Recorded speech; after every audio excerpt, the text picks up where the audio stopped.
Welcome to Martial Wisdom. Here you can listen to conversations on all kinds of topics related to martial arts. I'm excited to have Rionne Fujiwara back on the show, and today we're going to talk about training martial Aikido. Two major things that I want to mention before we get started today. First, I want to express my heartfelt thanks to the listeners who have donated through the PayPal tip jar. Your contributions are greatly appreciated. It's the love of the martial arts which keeps us doing what we do, and at the same time, it's true for producing the content that I do on this channel. Thank you very much for your support. Second, it's been several years now since I launched the Spirit Aikido online program. Releasing new videos every few days over that time has resulted in a very large library of material. There are currently over 325 videos in the program. This is a great way for you to get training and practice ideas which I've gathered from my own Aikido training, gleaned from other instructors, and taken from other arts. In the most recent series of videos, I covered some of the material that I lace into classes talking about legal ramifications of self-defense, as well as some tactical things that you do that are not just physical techniques.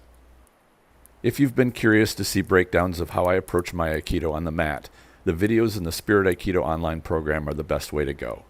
You get a great deal of content and help support the show at the same time. I encourage you to check it out. There's a link in the description. I hope you enjoy this episode. Now, on with the discussion. Happy New Year, everybody, and welcome back to Modern Aikidoist podcast and Martial Wisdom. Today, it's wonderful to have Rionne McAvoy back with us. Rionne Fujiwara, if I've got that right. I know people have been excited to hear from you again. I know you were off very busy doing a work project up until recently here, and now you've had a bit of a break, so have been able to come on the show. For those of you who don't know, he and I have been trying to kind of get this podcast going for some time now, and it got a little bit delayed because of busy schedules and whatnot, holidays and projects and all that stuff. But now we're starting out 2023, and it really fits the topic of this discussion, which is taking a fresh look at our training and how to make our Aikido training focused on the martial, focused on practical self-defense, practical skills. It's easy to fall into that training habit where you just kind of keep doing the same old thing over and over and over again. And when you go into a new year, a great time to take a fresh look at your training, anything you want to adjust or add or modify. This is a great time to do it. So Rionne, thanks for coming back, and I'm really excited to have this discussion with you. Hey, thank you for having me. It's good to see you again. Yeah, you too. I've been away for a while, but I'm back. And just a quick plug: the reason I was away is because I just finished a documentary on the struggles of single mothers in Japan, which is a completely different topic to what we're about to talk about, but it's an important one nonetheless. Interested in talking about that on a separate offline thing, because I'm fascinated by that subject. And I hope the project went well for you. So it sounds like you wrapped up the production here recently. But so I wanted to get on this because you've been very much in the space about practical martial art and actually having Aikido be martial again. And we as we were setting up this episode, we kind of talked of a number of different angles of how to open the discussion. But I think a good way to do it would be to cover not only your experience with training at Hambu and where the other places that you've trained, but also how somebody in their own dojo, whether they're a regular student, maybe a senior student or assistant instructor or an instructor or a dojo cho who says, all right, maybe it's time that our dojo needs to absorb a bit more, change a little bit, start to add things to our curriculum or modify it a little bit to suit us better, how they can look forward into like maybe what to change or ideas for tangible things that they can do.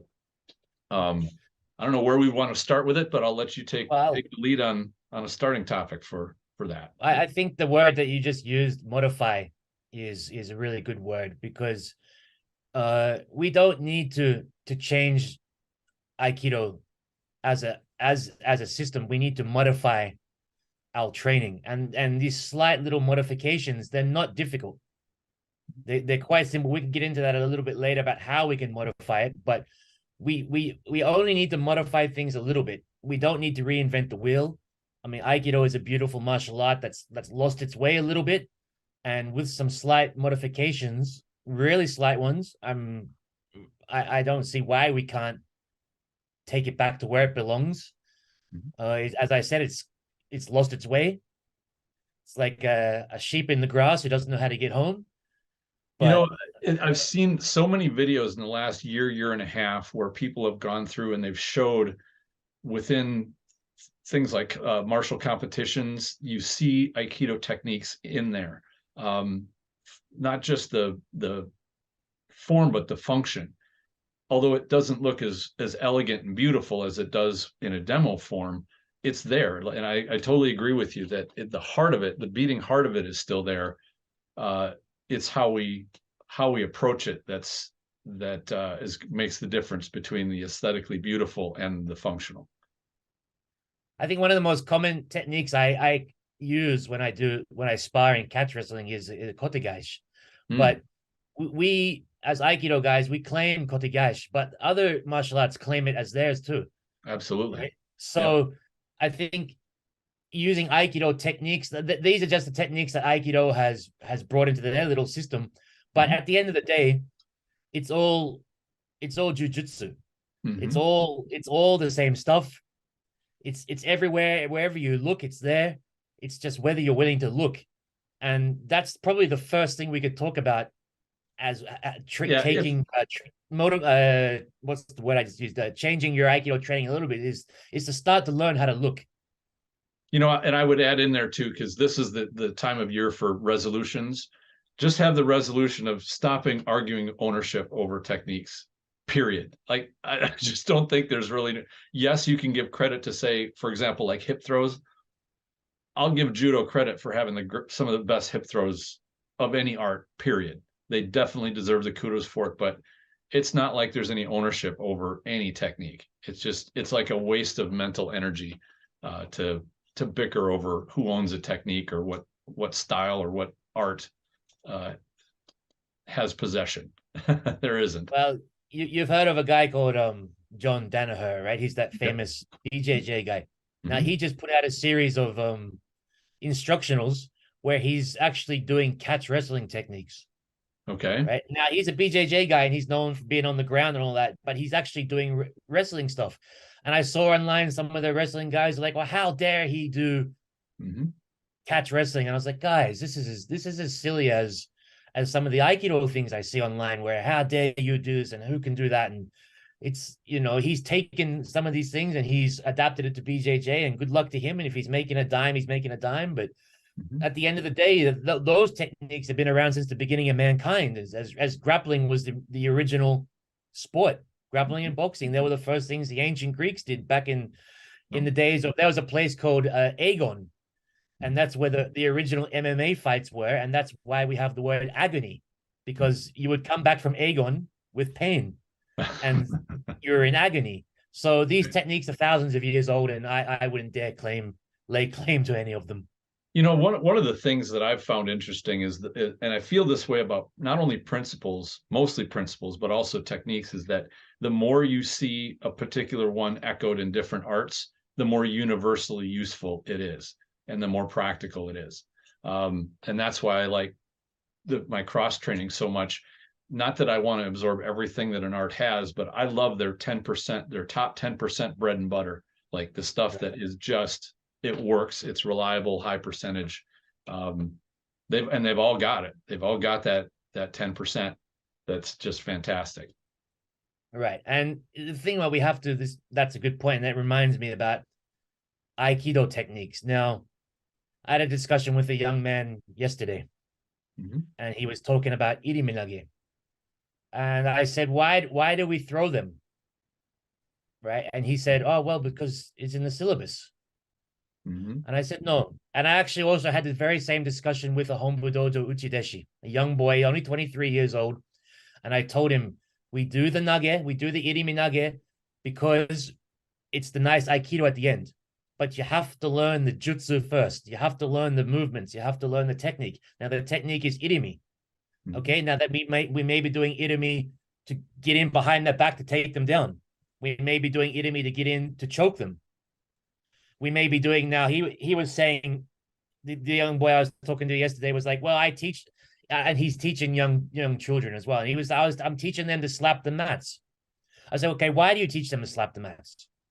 He said, oh, well, to protect the face. Okay, so why are they protecting their face? Oh, well, I don't really know. Okay, well, you protect the face because they're on a downward trajectory, right? And if you go down with them as they come down, there might be an overhand strike, or it might be, in our case, it's a showman. I said, and you take them down there. So there's no need to throw them in iriminage unless they stand back up. Mm-hmm. If they stand up, you can get in there for an iriminage. If they Mm-hmm. don't stand up, you ride them to the ground.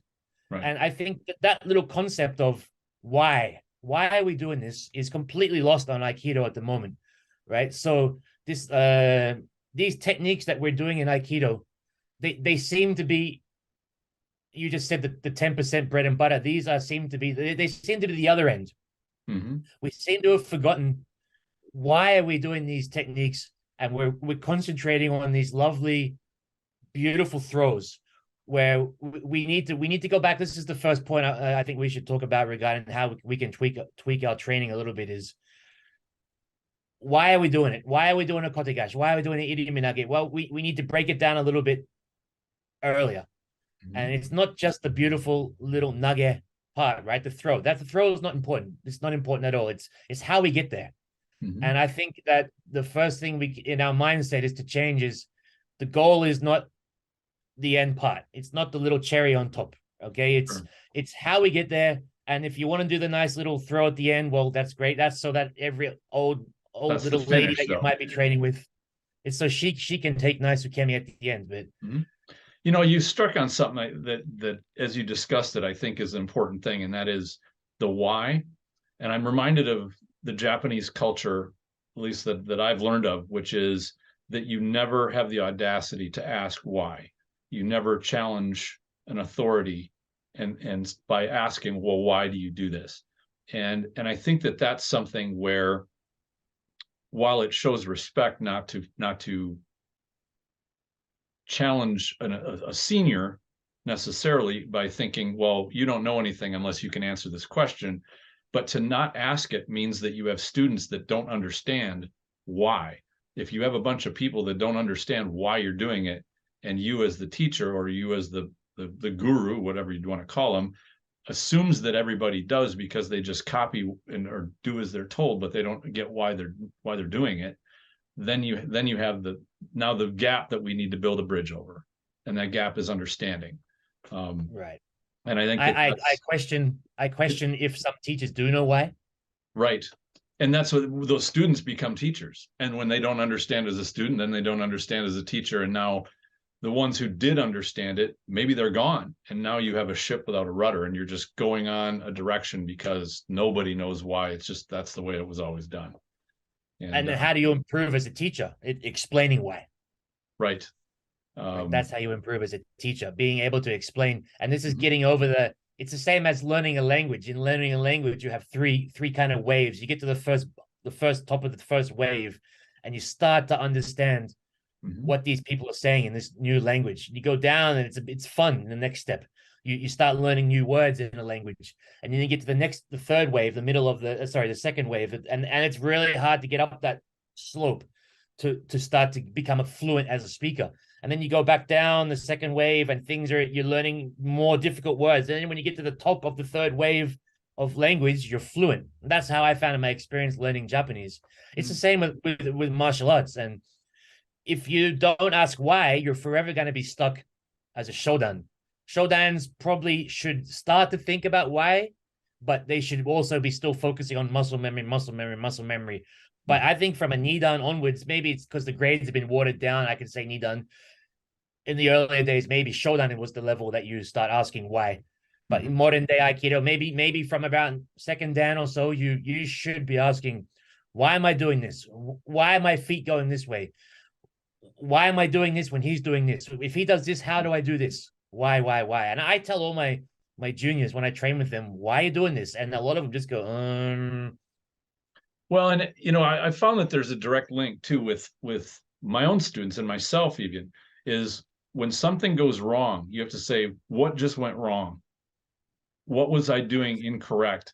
And if you don't understand the why of what you were doing, you'll never get to the answer of what just happened. Why did I just fail? Whereas 100%. if you understand the why, then it clarifies the what. In fact, it shines a light on it like a beam. And so it helps you with that troubleshooting part. Aikido is the only martial art I've ever come across where people are afraid to say why. In catch wrestling, my why is usually when I'm getting tapped out, and I'm like, damn, why did that happen? And why am I tapping? Or you take a kick to the head in kickboxing. It's like, damn, why did he kick me in the? How did he kick me in the head there? What did I do? And then you have to go back and go, well, you lowered your hands. I fainted. Aikido, because it's such it's so focused on. I'm not sure how you guys train in the States, but here in Japan, it's repetition, repetition with no correction. It's I do 4, you do 4. I do 4, you do 4. And there is no. It's basically trained in silence, and you can't ask questions. It's the I worst find way to it train. disappointing, and I've not run into really any dojos that do that here in the States. Although some are more formal and they don't allow anybody to speak except for the instructor. But and when I've seen that happen, I've watched people do repetition after repetition that is bad. Like they're doing things that are incorrect, but they keep doing the reps, so therefore they're reinforcing the bad habits. And their partner can't say, hey, maybe you could try doing this, and because without understanding why, they don't understand what they're doing wrong. They usually feel that it's wrong. They acknowledge this isn't working right. I'm getting frustrated. And that is the big thing. Then the student gets frustrated. And sometimes they stumble around like a blind man trying to find the technique. And every once in a while they'll find it, but more often than not, they'll just amble around and they'll end class and they'll leave and they'll be like, I don't feel like I'm any better. And even worse, I think, without getting any input or mentorship or guidance, they feel like they're left alone. Like, go figure it out. And I think that is the old school Japanese style of teaching is you watch, you pick it up, you learn, that's your responsibility, but we're not going to help you. And I think that's an antiquated teaching style.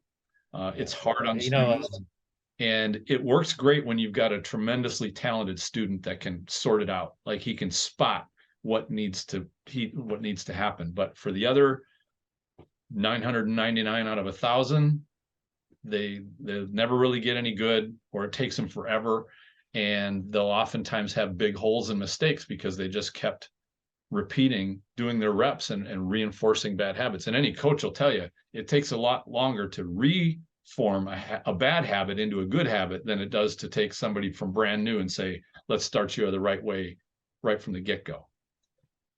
So that's right. Well, you remember we did a podcast with DJ right some years back. Now I was very fortunate to have him as my interpreter, as you might label it.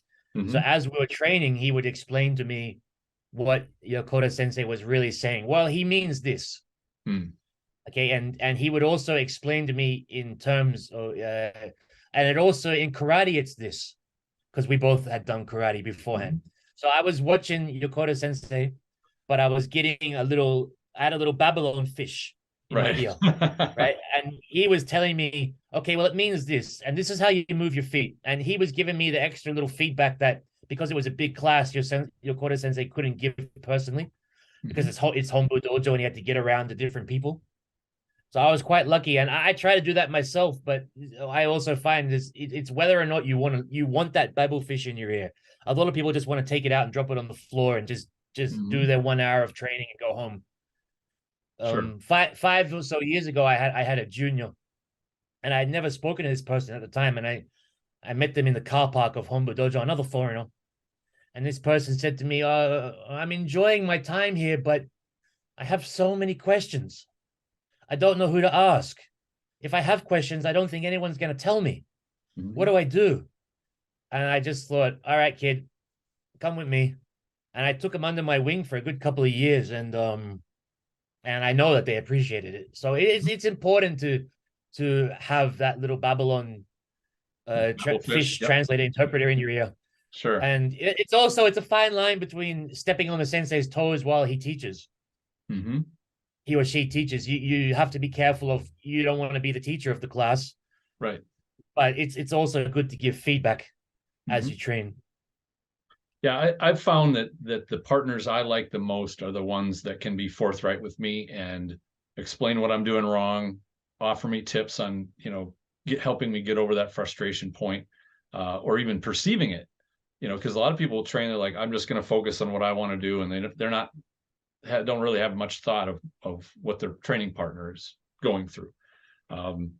So, and I've run the range. I've worked with all kinds of different people, and you can spot the one that's only in it for himself versus the one who wants to help you as well.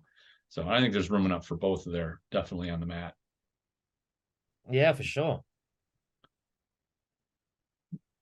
Well, go ahead. Maybe we can talk about the what I believe Aikido needs, the three different levels of training. How do we improve our training to get more honest feedback? Yeah, I was just going to get to that of having you cover those three, because I think, we talked a little bit, you kind of sent me your outline, but I like what you put together because it makes so much sense, and it fits exactly the way that I would train, that I trained when I competed, and one way I trained fighters was, just like the three waves, you go step by step by step from the ground up. So why don't you go ahead and describe that through? All right. Well, let me just share my notes with people, if that's okay. Sure.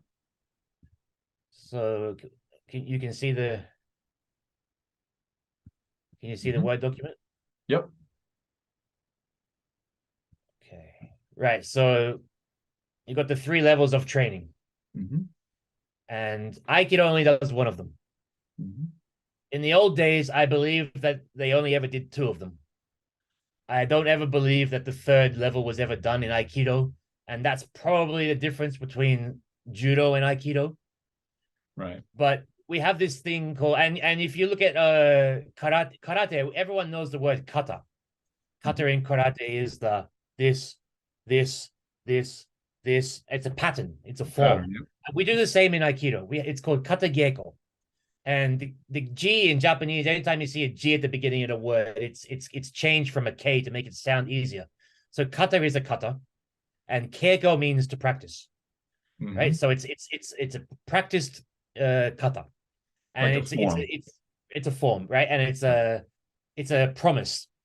I'll attack like this, you'll do this technique, and this is fantastic for beginners, and it's fantastic to build muscle memory. That you would agree. Yep, absolutely. Right. And it's vital. Every martial art has this. It's super important. Absolutely. I mean, we really must learn the steps. And in catch wrestling, we do this too. And in catch wrestling, and also we do it in jiu-jitsu as well. You learn the techniques very slowly on the ground. All have that. Right, they all have it. But where Aikido loses its way is they don't have the next step. And the next step is not it's not being a dick. It's not trying to expose anybody, but it's giving feedback that we can both use. Right. And it's as I wrote here, it's kata geko with slight resistance. And so slight resistance might be, for example, you have someone grabbing your kata dori. Now in the regular Aikido forms, we just kind of stand there and we grab it. There's nothing. So I would say to people, okay, pull them or push them. And then you might get some people say, well, Aikido is not a push-pull martial art. Okay, so what is it? Right. Because without this kind of movement, the techniques are not born. You can't do anything unless you have something to blend with movement if there's no movement. Exactly. And a lot of Aikido people misunderstand this idea of blending. And most likely they think that blending is like this lovely, beautiful circular movement where you blend with a nice attack, but it's not. Blending is, if he goes that way, just go with it. There's no need to force. If he's pulling me, I don't have to go the other way, because then it becomes who's stronger. And it's pure adversarial tactics. And you're about what? You're about 6'4", right? Yes. Right. I'm a tiny. I'm 5'10" with my Tom Cruise boots on. Right? If you pulled me as hard as you would, and I tried to go the other way, I have no qualms in the world. You will pull me to the ground because you'll feel how I'm resisting. You'll feel the tension, and no one will do anything. Right. So I think what we need is this kind of resistance. Now, for example, you see people do shirowaza, and they stand there and they don't even, a lot of people don't even put their thumbs in on the collar when you do the shirowaza. They kind of just, at least here in Japan, they kind of just put their hand up here and they kind of wait there. You need to pull them to the ground. You need people to feel what this technique is doing. My objective is to pull you to the ground, and that's not to rip them to the ground. That's just to give them something so they start using their brains a little bit. Okay, so if he goes that way, okay, maybe I can get out of it this way. If he goes that way, and this is the second step, I believe, that we put here. If you have a look, I've written here, learn how to play chess. When he does this, think about it and make your move. If he outmoves you, that's okay. Make your move. And it should be a constant feedback, right? And this is super important. And I feel that we've lost this completely in Aikido. What people do now is, if you have this slight resistance, most people I've come across, they just muscle up. They tense up, and they for whatever reason, if the technique is kotegash and they can't do it, they'll double down on kotegash. They'll try to rip your wrist off, and it usually just ends in failure. Look for other openings. Look for other ways. If you want to stick with the kotegash, look for other ways to change it up, or do something different. It doesn't have to be set in stone. And I think that this is super important, giving each other feedback. Absolutely. You know, one of the things too about adding that resistance, and one of the things that, as I started adding onto my curriculum, because I wanted to fill one of the holes that I felt Aikido had, and one of them was, you get taken down. That you have to be able to get back up. And as I trained my students with it and they got better at it, you know, I'd have somebody usually bigger than them on top. I said, you got to get up off the ground, and of course taught them the techniques, how to do it. But you feel incredibly empowered when somebody tries to take you down and you have the ability to keep from getting taken down, or if you're on the ground and you can get back up regardless of how they try to hold you down. To me, that's the whole point of martial art, of you want to train yourself to have that strength and confidence that under stress you can do those things. Confidence is so important. And the thing is that what I find in Aikido is not many people that I come across have confidence. And when you have a conversation with someone, let's say someone's doing BJJ, which has this massive propaganda issue about BJJ being super tough guys, but that's another story for another day. But you come up against, well, you have a conversation, say in a bar over a beer, and I find that a lot of people say, oh, well, yeah, I do Aikido. And they're not confident to say, I do Aikido. I rarely find someone. I'm super confident. I was like, yeah, man, I do Aikido. And my Aikido is probably not what you see on Instagram, but I do it and I'm proud that I do it. Right. Confidence. Yeah, it's super important as well. I'm glad that you're teaching your students that. That's nice to hear. To me, it's crucial because, you know, while I don't agree that every fight ends on the ground, you could end up on the ground, and it's just a fact. And if you're there, I'd rather have you get to your feet, because at least there you have your mobility. I mean, as Aikidoka, we do our work on our feet. And if, you know, you could be in a park laying on the grass and suddenly have somebody over you, and you need to get back to your feet. So, well, you know, we do have techniques on the ground in Aikido, though. You know, we have Sawariwaza, and that was kind of to bridge the gap between, well, I believe anyway, when with judo, when you have newaza, the old school judo, I think Aikido tried to do something to match these judoka where they could still use their Aikido techniques. If you did end up on the ground, well, you could probably still get Nikyo if you somehow got to your knees, right? And and we do practice standing and sitting from Seiza, standing, doing Ikkyo, standing, sitting as you do it. So, and that's important. You getting leg strength, using your legs, learning how to bend your knees. Yeah. So we do have these techniques. It's just we need to understand again why are we doing Sawariwaza? You know, the most famous scene in was the second Seagal movie when he was in the bar And he Oh, gets right. down on his knees. He gets down on his knees, and there's the guy with the shotgun. And Mhm. he's like, come on, and it's like, that looked cool. But I mean, he's on his knees for a reason. You never know when you might find yourself on your knees. Right, right. That's cool. So, all right. So And yeah, and then I there's the found third too one. that the options, and I just call them the variables of, Mhm. because as I would work out with my training partners, I'd be like, okay, we've gone through the pattern. Now I want you to throw in some variables, like do something unexpected, because I like that part. Because, as a competitor, no plan survives first contact with the enemy. You can never predict what somebody's going to do, and they're always going to throw something a little different at you. So you figure out, all right, how do you mitigate those variables? How do you prepare yourself for them, and how do you roll with them as they come? And to me, that's really where Aikido and its flexibility and its movement shines. But if you never practice it, it never really shines for you. It's the hidden power of Aikido. It's hidden. Mm-hmm. I think that if you go back to the old days of the samurai, where they had these, say you had two guys battling it out with swords, and they're suddenly their swords are clashing, and then suddenly one guy goes, you know what, screw it, and he gives a big cut. Mm-hmm. Right? And then that big opening is the opening that the swordsman needed to cut his way to victory. I think unfortunately Aikido has only taken that last big movement. Sure. We have one shot in Aikido. If you only know Aikido, Mm-hmm. you have one shot, and that's that big haymaker.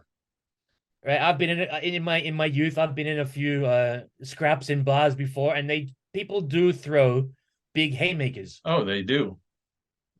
but you have one shot in Aikido. You better make it last. You better make it work. Otherwise, if that big haymaker misses and this guy turns around and he's close, well, shit. Right? So, Yep.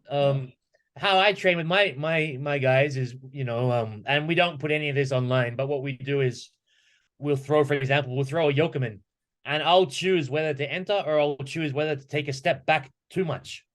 Mm-hmm. If I've taken a step back on purpose too much, I've created my own distance. I ask them to attack anything you want straight away. Mm-hmm. So if it's a yokomen, suddenly he'll come in with a back fist. Okay. And I don't know what's coming on this second attack. And these are usually the chances where techniques are born of the purest kind. When you don't have a chance to think about what's coming, it's suddenly a back fist to your head, or it's suddenly an open palm strike, or it's suddenly something, and all you can do is react. And this is the chance where this is where your muscle memory comes in. Can I react faster than him? Because if you don't, then he reacts faster than you, well, it's good night, sweetheart, And I think that any musician would identify this as improv. Of you're not just playing a song that's already been recorded and mapped out for you. You're playing in a key. You're playing set of chords with other Right. players, and you're just letting it flow, and it just comes. It's not something you plan out. It's total improvisation. Right, 100%. And although it's important to distinguish that we're still not doing MMA. Mm-hmm. If you want to go do an MMA, join an MMA dojo, put on the headgear, put on the gloves. Mm-hmm. It's still important to train Aikido as it is, but with these steps that I've outlined here. Sure. And so the last step would be to go and play chess. Yeah, you've seen Aikido randori videos online, mm-hmm. right? And some of them are just cringeworthy. And True. It's just unfortunate that they label it randori, because it's not randori. Correct. And multiple Most attackers of them of are randori. just jiwaza. Yeah, it's multiple attackers doing randori. It's super difficult. I think we need to take it back a step and say maybe, okay, let's try randori with just two people. Mm-hmm. Right? Yeah, I've done that. Actually, I introduced that on my yellow belt test, is to get students used to live environment just with one attacker. Because you got to start somewhere, and that's a good place to start. Right. Yeah, that's great. So you can see I've got here go and play chess. So you're probably wondering, well, what is chess? Well, chess is just, Yokota Sensei always talked to us. He always told us Aikido is free. It's what you make of it, but mm-hmm. you must have plans. You must have things in your toolbox. Right. If plan A doesn't work, go to plan B. If Mm-hmm. plan B doesn't work, go to plan C. And you can only get to these plans by doing the first step, kate gecko, over and over again, then moving on to the second step, Mm-hmm. right? And drilling and drilling and drilling with repetition. And then you can go on to go and play chess. And chess is just, okay, if he does a showman, it doesn't work, I can change it up. It's Mm-hmm. these three steps are You know, that third super. step is something that something about it struck me a long time ago. And this was a huge difference between what I noticed when I would compete and then when I picked up Aikido. And that was with the kata gecko, you always knew what was coming. In live fire, you don't know what's coming. You've got to spot it. And that's a skill all on its own. And if you never do that, if you always know what's coming or roughly what's coming, you'll never get to that point of having that eye to spot, all right, is this person setting up a kick? Are they setting up a body lock? Are they going to do some kind of punch combination on me? And if they do, what is it and how do I respond? Like that whole layer really is what true understanding fighting is about. And I'm not talking about being a monster in terms of how much damage you can do, but if you're going to survive violence, you have to be able to see clearly what's being mounted against you. 100%, 100%. And You're only lying to yourself if you stick to the first kata gecko only and don't do anything else. Yep. And I've mentioned it to you before, and it's a great saying, but the tatami never lies. Absolutely.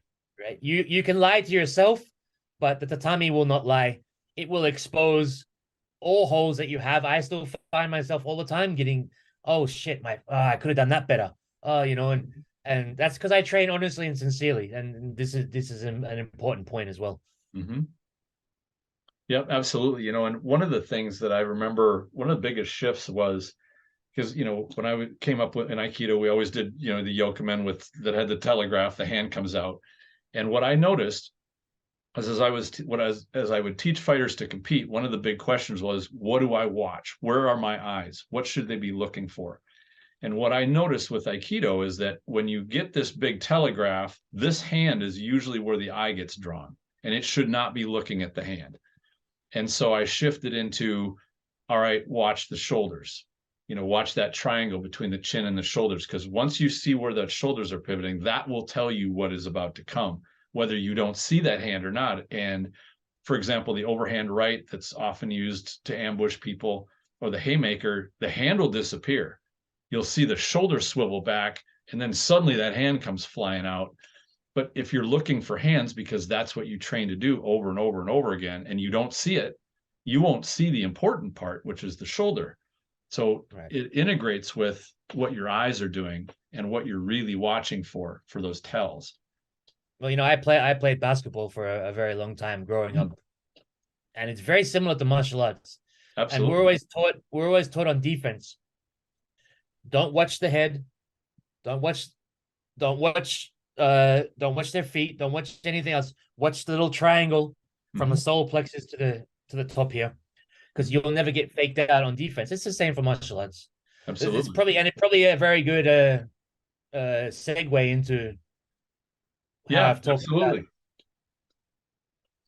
about the common principles of martial arts. And the reason that I wrote this is because I traveled all over the world, mostly for wrestling and work and whatnot. But I've done a lot of Aikido training, and very rarely have I ever come across Aikido teachers that can explain.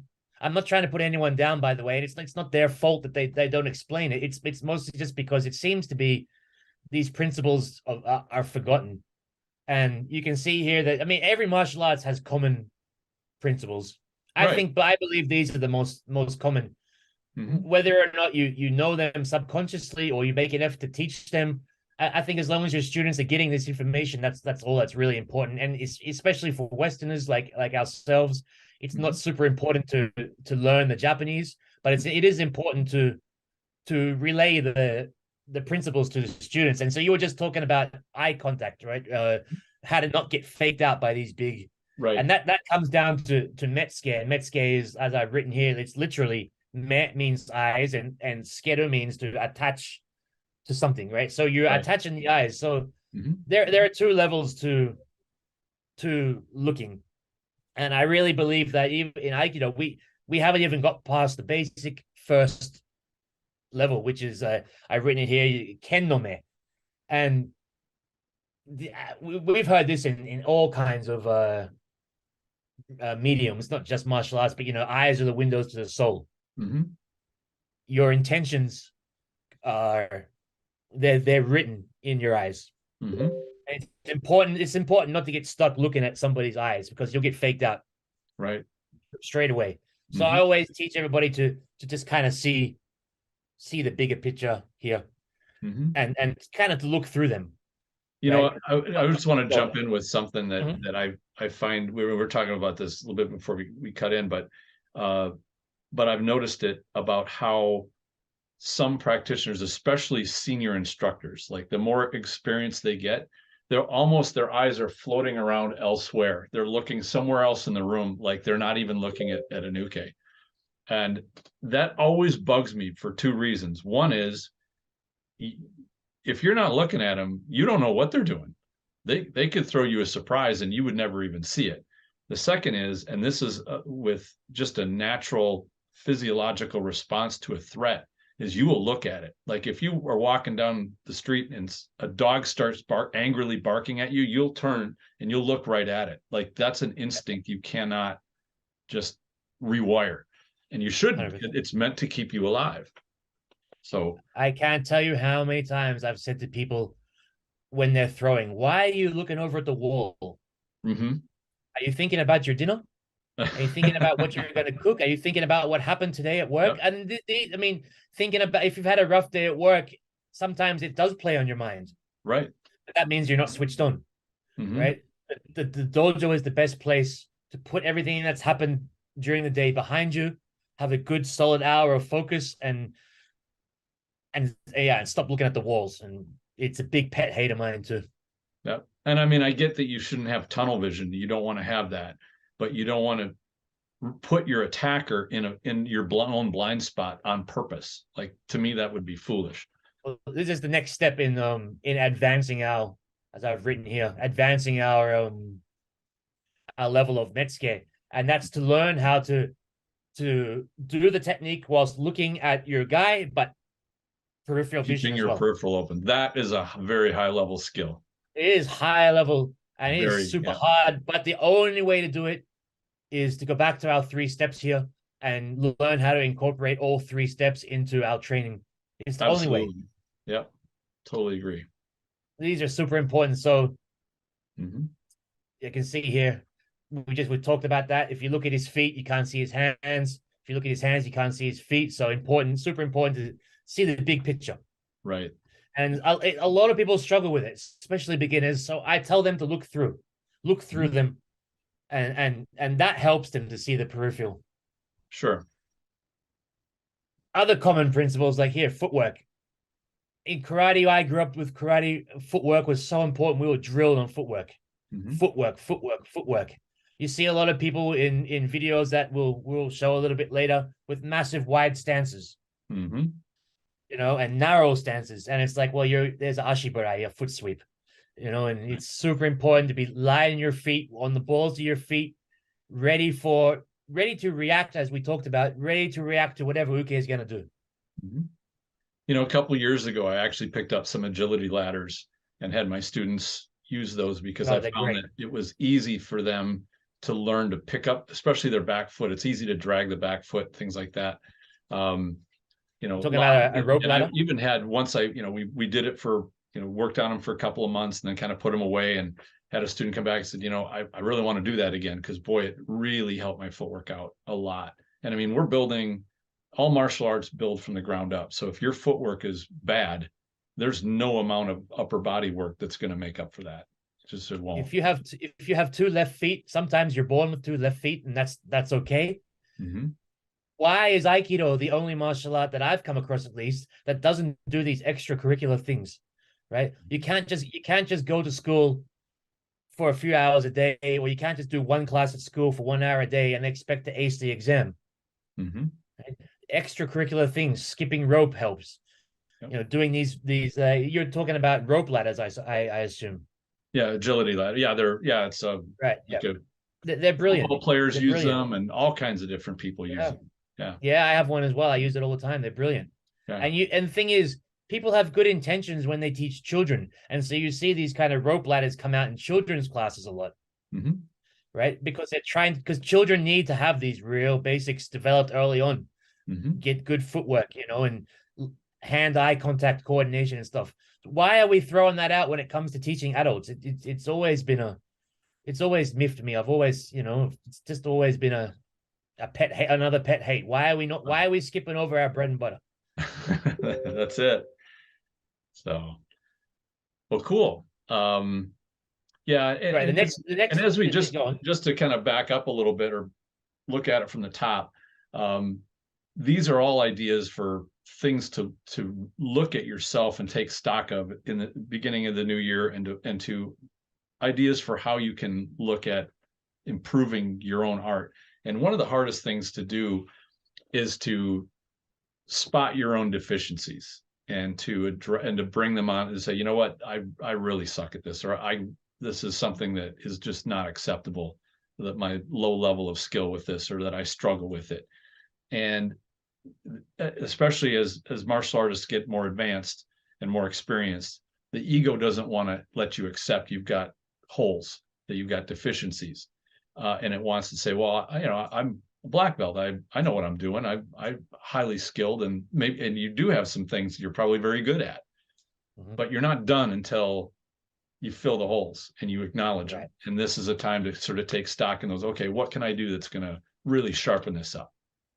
And if you do the monkey see, monkey do practice, where there's no feedback, then you're going to be stuck in this little rut forever. So you're 100% right.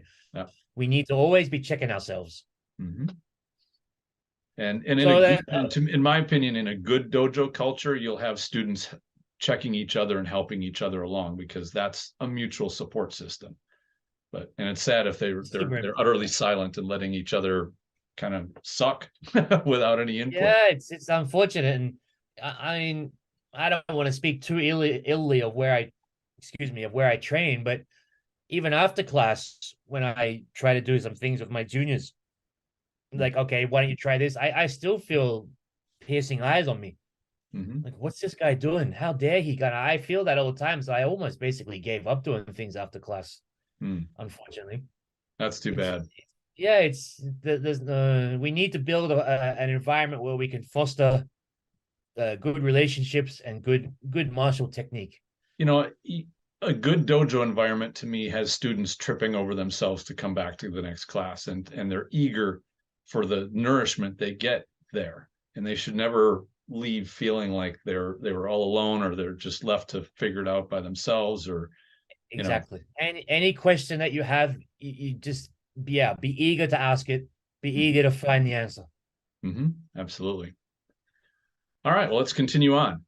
All right, well, I mean, we covered footwork. I'm gonna leave distance to the end, but Zanshin, we don't have to talk about it too much, but it's important to have the right attitude when you train, right? It's important to have this martial awareness, martial spirit, some intent in your technique.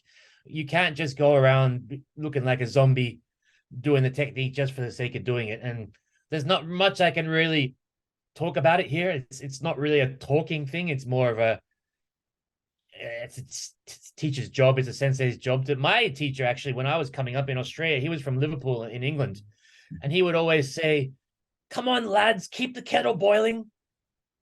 You know, and he wouldn't let us get into any kind of zombie pace. Okay. Where I find that a lot of people in Aikido now, they're in their comfort zones of doing it at their own comfortable level, and we really need to get out of this comfort zone. We really need to put ourselves in an area where that we're not comfortable, and it forces us to learn. It does. It does. We should always be just outside that comfort zone into the anxiety part, not so far over it that you're totally swamped and you don't even know what's happening. But I think that's the skill of a good instructor, a good coach, that can guide a student. Say, we're going to push just a little beyond your boundaries, enough so that you feel like you can almost handle it, but then each class, that boundary goes out a little farther and a little farther as the student grows.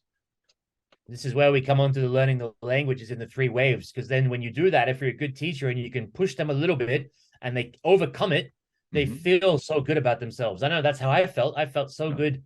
But then there are days when you go, man, I really suck at this. Oh, this was horrible. And then there are days where you're like, wow, I did that. That's awesome.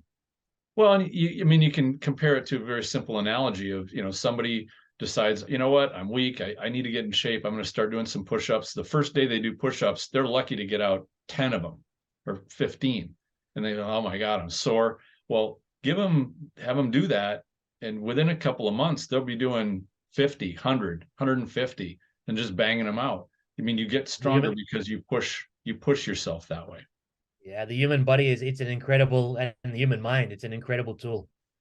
It is. We can do as you always say, it's like Doc Brown said in Back to the Future. If you put no, it wasn't Doc Brown, it was Marty's father. If you put your mind to it, you can accomplish anything. Yep. That's it.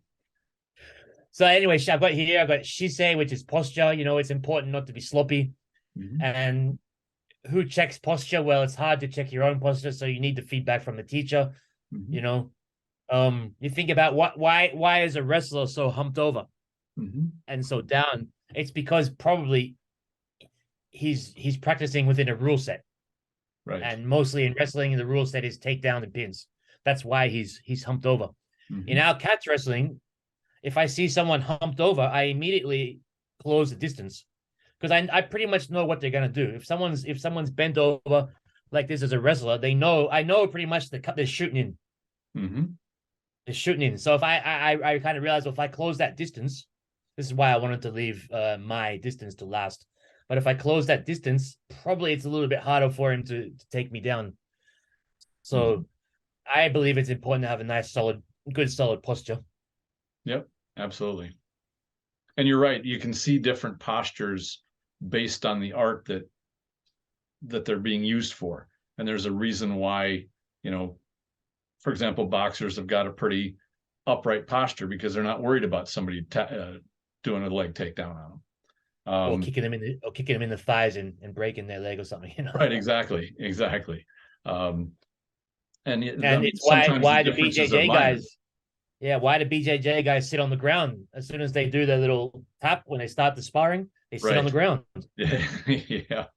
It's like, dude, if you get to the ground, get to the ground. But I don't see any reason to sit on the ground, and that's because they're functioning within a certain rule set. Aikido is free. We don't have rules per se. And that's why I think it's important to have a good solid posture. Yeah, I still remember and I don't remember which of the Gracies it was. I think he went and fought over in Japan, and he just got kicked on the ground. He just kept getting kicked and kicked and kicked and kicked, and then they threw in the towel. Like, all right, you're done. Well, as soon as you bring kicking into it, that ground is not the good place to be. Definitely not. So, and it doesn't take a genius to take the boots to somebody who's laying on the ground. Well, they banned the soccer ball kick in the penalty kick, the kick to the head in MMA. Sure. Right. And so the MMA's got its own rules as well. So I mean, if you're on the ground, get your hands up, because in a bar, you never know. Someone might just kick you in the head. Exactly. Yeah. Gravity brings everything down there. So as bar stools and things are flying around, they're landing on you. You're down there. Yeah, exactly. So, yep. Exactly. Okay. And then the last one is Mai, and Mai is super important. And it's a big reason why I believe we should learn how to strike properly, learn how to punch properly, learn how to throw kicks properly, because then you can judge distance better. Right. And the word Mai itself, so it means a suitable distance. So it's like the gap, and then the I means suitable. So it's suitable for whatever situation you find yourself in. This is the real meaning of Mai. It's not just this distance. It's a flexible meaning. It means it means to be flexible and to find the distance that suits you in each situation. Sure. And I also find that in most martial arts, there's 3 distances. There's short, there's middle, and there's long. But I've got this cool little diagram here, and I wish I could claim that it was mine, but it's not. But you can see here that this diagram suggests that there are 5 distances. Mm-hmm. And the reason that I put this in here, because some of the videos that we'll check out later, you see someone, holding their hands out and running so far to grab onto somebody, and it's the most ridiculous thing I've ever seen. You don't run from, a few meters back with your hands out saying, hey, I'm going to grab you. I'm going to grab you. It just doesn't happen. And these are cool, huh? I mean, you can see the different distances. You got this one here, Hushai, which is throw things at people. I guess in the old days it would have been like ninja stars or maybe spears, I suppose, or arrows, or anything that's flying. I mean, right? I know people that have been hitting bars with pool balls flying across the room. So there you go. And you better have a pretty good reaction if you're gonna dodge a pool ball. But yeah, unfortunately, you didn't, and to this day, you still can't smell anything. But oh my god, it happens. Yeah. So unfortunately, Aikido is probably not suited to anything like this, but we can still learn how to keep our distance. But I think the other 4 that I have here, Aikido you should be able to handle all 4. And you can see here, like buki, like handheld weapons. Distance is just the range that someone would stand if they had a knife or they had a gun. Or a baseball bat. A little bit, baseball bat, which is Yoka Minuchi is perfect for a baseball bat. Yeah. Judging learning how to judge the distance, when to go in, when to take a step back. When you go in, what do you do? You're not going to do a nice iriminagi if someone swings a bat at you. Right. Yeah. You may duck it. Either run, get the hell out of there, or put them in a chokehold or do something. But you're not doing a nice, beautiful, aesthetically pleasing iriminagi on them. That's for sure. That's correct. You have the arm distance, 1 arm's length away. What can you do within that space? Again, do you go in? Do you do the technique? Do you take a step back? Do you create distance? Do you make distance? There's so many things that are so important. And unfortunately, I believe that we're losing a lot of this in Aikido, but it's all there. It's all there. That's the whole point I'm trying to make. And back onto the theme of what we can do in 2023. Well, we can start to think about this a little bit more.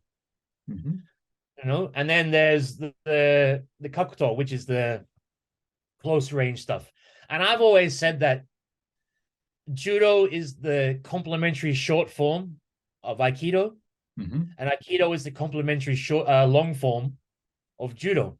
There was a reason why Kano Jigoro, the founder of judo, sent his top guys to Ueshiba Sensei, right? Because he was teaching them how to handle the long form.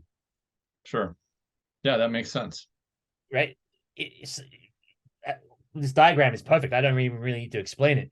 Sure. But why are we not doing the other way around? Why are we not learning in Aikido how to handle short form? What happens if someone's really close to you, this close to you? Yep. What do you do? I mean, we do have footwork techniques where we create the distance, but this whole kokuto thing of being in close, learning how to take someone down, learning how to manipulate gi, or if you don't have a gi, body parts, it's totally lost. And this is the whole point of cross training and double checking, bringing some of these extra things into your toolbox in Aikido, as they're super helpful stuff. Yeah, absolutely. I think one of the ways that I discern Aikido and Judo, and really they are brother arts, complementary. Judo, Jiu-Jitsu, Aikido, and Sumo really are all so closely related that I think they have far more in common than they are different. Oh, totally. But to me, Judo seems to do most of its work inside the grasp. Like they assume that that's the starting position, and Aikido prefers to get outside of the flank, which I personally like as being tactically and strategically superior, because the most dangerous place I can be is right in front of you. You've got all of your weapons pointed at me, and I like being around the side or around the back. So that's just my personal. No, it's 100%. You know what? One of my training buddies said to me, he's a third Dan, and he said to me once, just a few months ago, wow, he's like, man, I can really see how the wrestling is helping you, because we're great friends and it's totally cool, but he was being a dick on purpose. He was trying to block me. He was trying to stop me. He was trying to do anything he could, right? And the only reason he was doing that is because we're basically best friends, and there's no ego, there's no love lost. Sure. But I was resorting to getting in there close. And Mhm. and he was like, man, he's like, you can see how and I said, yeah, because they complement each other. Yeah. Yeah. And I've been working with a wrestler now for 10, 12 years, and same thing. It fills a great gap that is there that Aikido tends to not really want to go into. And that is one of it, which is dealing with a lower level, like body locks and going in low, which I really like. Even though I'm tall, you wouldn't think that, being as tall as I am, I'd want to drop down, but I really like the level change and all of the different tools that you can use that are a little outside the standard, upright, prim posture that Aikido tends to gravitate towards. I really enjoy it. Yeah, but the thing is, we have this in Aikido. It's just it's not being explored deep enough. We have Ushiro Waza. We have techniques that people grab you from behind, and they grab your wrist, right? Even don't they call the lift, turn, and drop the Aikidoist? They have that. I thought I saw that listed as, and I saw it in a book. I was like, okay, this is just picking somebody up and slamming them down on the ground. That's wrestling all day long. It is. It's totally. I mean, you put two little children together who have never done martial arts before, and it's just built in there. Our instincts are to wrestle, and you see them. Kids that have never done a wrestling class in their life, they'll just pick each other up and try and dump them on the ground. And yeah. And the more I studied it, the more I realized the principles of Aikido are in wrestling, where you get a superior position, you get in close, and you engage. And personally, I think Aikido is a grappling art. It's just a slightly more intricate one than what we normally see with wrestling. But it's get in close and wrap up. I think we could maybe tweak that a little to say it was a grappling art. It was, yeah, exactly. Because now it's become a throwing art, right? Basically, yeah. Right, and it's like, okay, why am I throwing them? Well, I'm throwing them perhaps maybe because they tried to get away.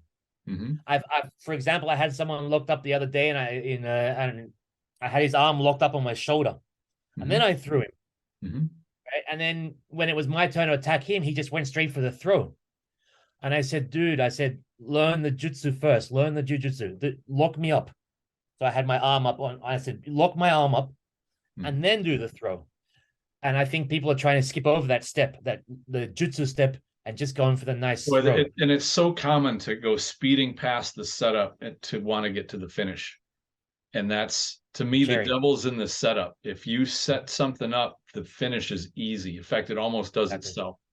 Exactly does. That's what I was found the same thing with wrestling, by the way. The more the grappling you get into, if you think about setting it up and being in a good position, you'll get there. You don't have to use, tremendous muscle to try to fight your way through to the finish you're looking for, because you'll always take the wrong way to get there. It won't be quite right. Like I said, play chess. Right. Yeah. Set it up. If he doesn't fall for it, set up the next one. Then you can do the nice nugget. And I mean, how many times have we seen strategists talk about, don't think of the end of the battle. You think about right now. You think about what's the first thing that sets up the next thing, and don't try to predict the outcome. Just fight the fight, because who knows what happens. And that's where being flexible is a huge. I'm so passionate about this topic that we're talking about, because I see the power that Aikido has. But I also see all the problems that need to be plugged. And this if we could change this just a little bit, if we could train like this just a little bit more, I really believe in the power of Aikido. We can get right up there to one of the top martial arts in the world. I have no doubt about it. No, absolutely. In fact, I was very excited because just before tonight's recording this, I was talking with a dojo cho of a fairly large Aikido dojo, and he wants to start adding to the curriculum to start filling some of these holes and making his Aikido and his organization's Aikido more robust in terms of martial capability, self-defense capability. And we had a great conversation, and I'm really looking forward to, I've heard this from a number of different people, whether they're, in their own dojo, maybe there's an instructor, assistant instructor, maybe just a student, and say, what, I want my Aikido to do this. And I think there's a way to do it, and do it respectfully. You don't need to be, the vegan at the barbecue saying, hey, listen, I want to do things different than everybody else. but I think that within every dojo, there's probably a handful of people or a few people that say, you know, I'd like to do that too. Let's maybe take some time off the mat, or let's get together and, you know, we won't bother a class, but we'll talk with the instructor and say, hey, can you show us more of this side of Aikido, or this side of the martial art? Because we want this. And I think that's, any business is driven by customer demand. And I don't think martial arts is any different. But waiting for your instructors to change it silently, as you hope they will predict your wishes, is not going to happen. That's just 100%. not in the cards. But it's cool to hear of these martial artists that are taking this on more. And even the ones that broke my heart the most are the ones that saying Aikido will never be able to do any of that. It's never been designed to be used for self-defense. It's never designed to be a martial art. It's something else, and it was never that and can never be that. Like, yeah, it's heartbreaking. Yeah, that's like saying, like having a parent say, my child is completely worthless. Yeah. Like, but it's your responsibility, isn't it, to teach them, to make them strong, to, you know, mentor them and have them grow up to be capable and responsible, all the things a good human being should be. Right. But to have given up on it, wow. I mean, Aikido it's the all-encompassing martial art, and I believe it's the only one in the world that is so. And what I mean by that is that because it's so free, all-encompassing means we should be allowed to bring a couple of extra things in and train, but also all-encompassing means it's for everybody. It's for your grandma down the street. It's for grandpa. It's for it should be for a 25-year-old healthy, fit young male. It should be. Unfortunately, it's not right now. It should be. It should be for everybody. And so we need to cater to all kinds. We need to cater for those young guys that want to go out and train. We're losing them. We're losing them to judo. Well, mostly now we're losing them to BJJ, right? We need to make Aikido attractive for the entire population. And doing more along the lines of what we've just talked about would certainly help attract young people. And we are sorely lacking young people in our art. It's basically you could go and teach Aikido at the old folks home here in Japan right now. It's you rarely meet anyone in their 20s, 30s, a little bit 40s, a little starting to get more, but it's mostly 50s, 60s. It's and it's such a shame. Yeah, that is a shame. I don't think it's quite that bad here in the States, but I have gone to some seminars that the youngest person in the room looked to be about 50. So, you know, it's tough. And in Australia, I can tell you, in Australia, a lot of Aikido dojos are surviving on having kids classes where they got 5-year-olds to 10-year-olds, and then most of them don't stay. Like maybe 1 in 50 might stay to train as an adult. Right. But you know, in Australia, it's become so bad. When I was growing up in Aikido in Australia, I started when I was 21. It was full of young people, and there are no young people anywhere anymore. They're just not there, and it's a real shame. I think Josh Gold from Aikido Journal did a study on it, didn't he? About the young people in the States, and that was disturbing. How basically the Aikido base was aging out. But at the same time, I mean, they did that study, but then they were also pushing playing violins on the side of the mats.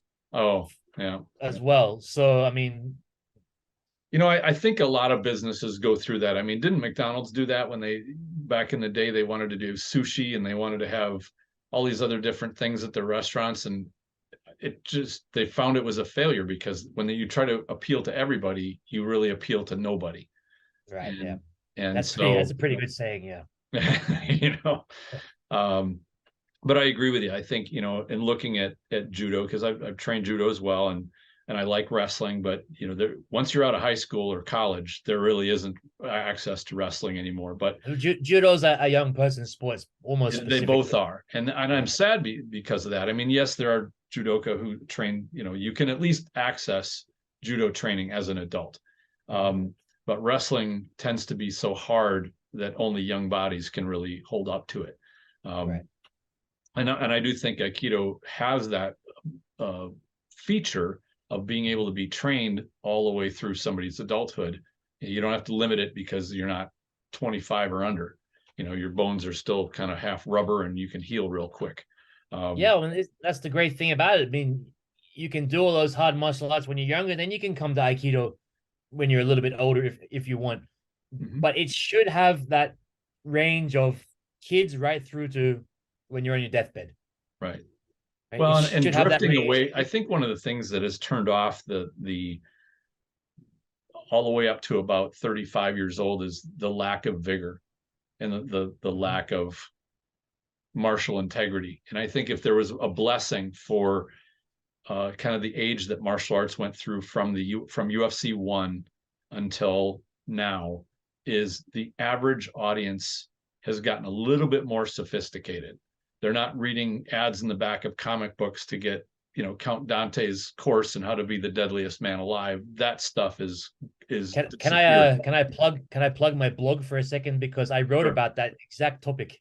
Yep. About these 1 month to get your karate master's belt in the comic. So if you go to my Substack, it's rionne.substack.com. There's an article there I wrote, and I put examples of comics from the 70s and 80s where they were getting these fast passes to become karate masters in a month. Right. And yeah, average layperson that doesn't know anything about martial arts is still going to be the average layperson. But I think with all of the content that we can see, whether it's competitive fighting or surveillance videos of actual fights and ambushes and attacks, people can say, all right, I know what looks kind of real and I know what looks fake. And unfortunately, there was so much footage out there of Aikido, it falls into that. This just looks ridiculous and stupid. And I don't know how we're ever going to get over that part, except to say, I think if we jumped forward 10 years, I think we could fairly easily get to a position where even among average people, they see that there's kind of two different Aikidos, almost like there's Tai Chi and Kung Fu, which I know that there's layers to each one of those, but generally they've used Kung Fu as like a martial art, and Tai Chi is kind of like an old person's exercise thing. There could be such a bifurcation, provided there are enough of us that want to have a martial Aikido exist, because if we don't, it'll just be, basically like old people practicing in a park or what have you. Right. Yeah. Well, it's like anything right now in the world. I think the TikTok, Instagram has completely ruined mankind.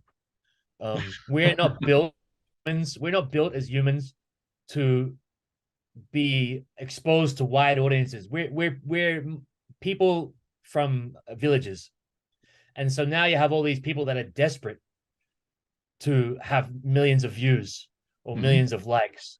Sure. That is one thing that bugs me, and I will have to comment about this, because there are a number of YouTube channels out there, some that are Aikido, but kind of martial arts in general.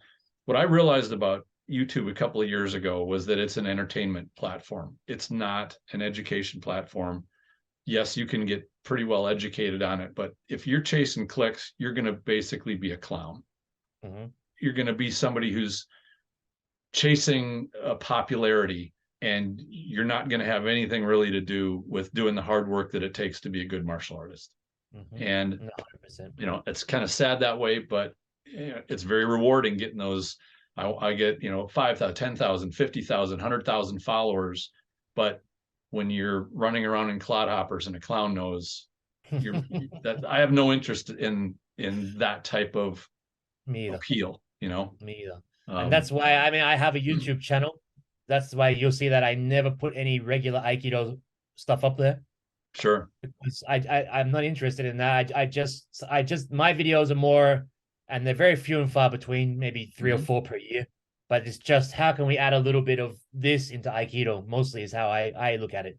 Sure. So, but I mean, this is just a good segue to maybe have a look at some of the videos that you've gotten some videos. So let's go ahead and So I should probably start straight away. Is that I don't know any of the people in here. I've never met them. I'm not attacking them personally. This is not an attack on their integrity as a person or their level of Aikido or how they want to practice Aikido. You can practice Aikido however you want to practice it. That's totally fine. This is more of a what would I do if I was training with them as a partner, or maybe taking a seminar, teaching a course, how would I tweak it to stick on to the topic of this podcast, which is how to make our Aikido more martial in 2023. So I want to just repeat that I'm not here to, both of us, we're not here to attack anyone's integrity or to say you suck. It's not about that. It's more about, okay, how, in that little bullet point that I just wrote on Word there, how can we cover some of these bullet points whilst looking at examples that probably don't really cover the bullet points so much? I mean, there's no point in me putting up one of my videos saying, "Hey, look at me, I'm great, I'm $1 million, I'm $1 million." You know, no one will watch. It's important maybe to a little bit of a positive critiquing, I think, is what we'll go for here. Sure. Yeah, absolutely. Okay, well, let me share my screen again. And again, one more time, I don't know any of these people. It's just some videos that I've collected over time and kind of use them as examples to some of my students about how I would do things a little bit differently. And to be honest, I don't remember each video, so we may have to watch it through once. But here's a good one. This is actually not a video. This is a picture. Now, I don't know this gentleman, but I just want to ask people that are looking at this, like, what is happening here?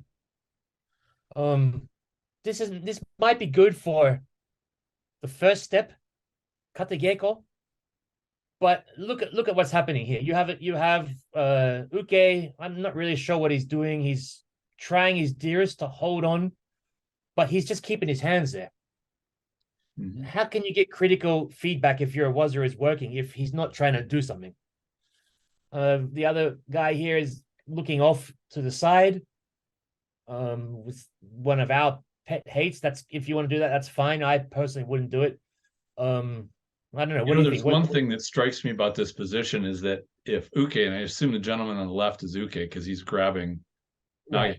if he lets go, look at his shoulders. He's actually behind Nage, which is not a good place to have an attacker, is behind your shoulders. Oh, and look at that. Look, the left leg there. That's perfect for it. Like an Ashibadai, a sweep, or like you said, like take his back and pick him up and dump him. And so even if you want to practice this way, and that's okay, I believe it's super important to at least be martially aware.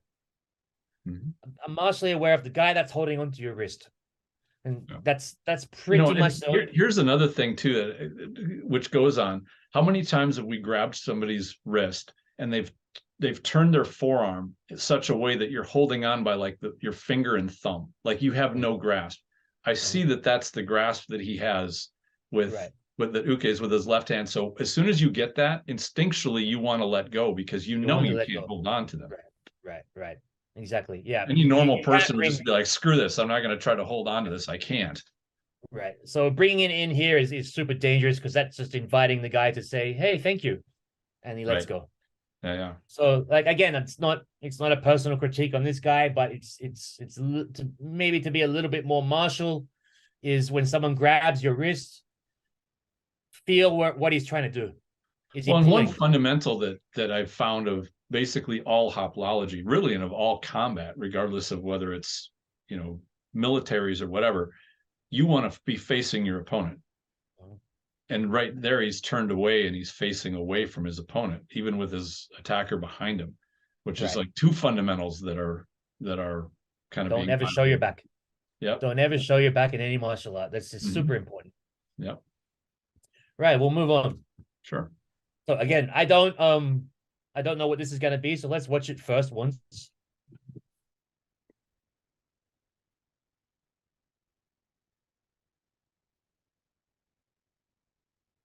Okay. Now I know why I selected this video. It's the well, let me just play it once more here. It's the slow motion brigade. And I always question why are you making your video slow motion? Well, because it looks cool. That's one thing. But I think it's really because the slow motion people are emphasizing the most important point of the video, right? And that's why it's in slow motion. So the most important point of this video is not where it should be, where he's put it in slow motion, whoever made this video.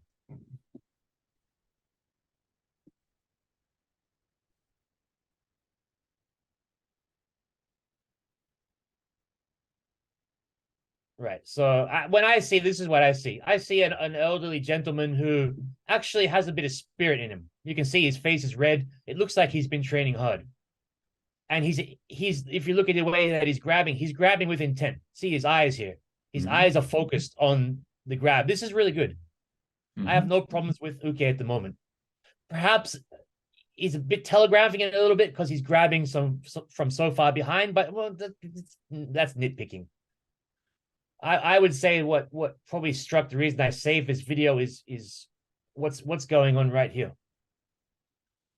I don't know. What do you see? I mean, I don't see any feedback. I don't see any live. Yeah, a little bit further in. That grab seems like it would be, again, that's thumb and forefinger, index finger that are the only thing holding onto his forearm. I mean, I've been in this position before. It's very hard to keep that grab. Well, yeah, when you do that grab, I believe that you're supposed to do something with it. You're supposed to grab and then probably pin them onto their body. Right. Or pull them. Yeah, because a grab to me is always a lead up to another attack. It's not an attack all on its own. I suppose the best argument for that would be somebody grabs another person, says, "Here, come with me," and it's just a grab and a pull, and that's all. In my foolish young days, and one of the reasons I started Aikido is because that happened to me in a nightclub. I think I was about 19, and I got a little bit too drunk, right? And one guy grabbed me by the wrist and the back of the arm and said, "You're out," and turfed me out with just that. So yeah, I mean that's 100% true. And then I guess here we're looking at this part again, eyes looking away, not really much martial intent going on. I mean, we don't know the circumstances behind the video. It could have been a really hot day. They could have been training hard, but it's still not much of an excuse to be looking away. And then here, a guy has turned around on you. He's turned around. He's grabbing your wrist. I would suggest that there's a perfect thing for a front kick right there. Here comes a front kick. But no, it doesn't. He just kind of slow takes him down. And you can still do the lovely Aikido throw, but you just need to be aware right here. In fact, yeah, freeze right there. Go back a little bit. Right, here's the red flag for me. Nage's right arm is dangling down by his hip.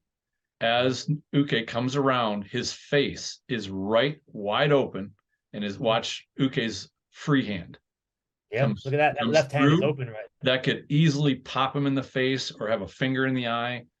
In fact, it almost invites it because Uke's body is turning. It's bringing his arm around. And that could be a bear hug, could be a smack in the side of the face, could be right there's an elbow to the head. There's that's a smorgasbord of free attack. Right. So it's not as we said, it's not a critique on this gentleman. It's just get your hands up maybe, right. or think about distance. Because at the time, right here, he's to Uke's side. That's a good place to be. But as soon as he finishes that turn, he's now turned Uke right to, like you said earlier, he's now right in front of him. Most dangerous place to be.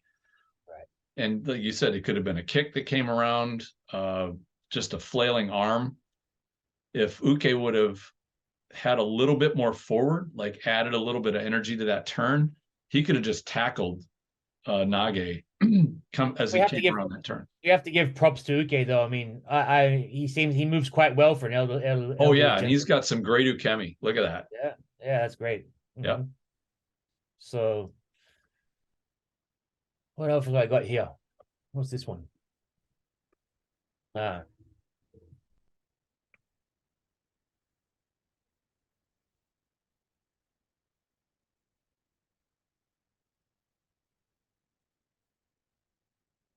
Okay, I think that's enough. The first reason I chose this video is firstly, why the drums, man?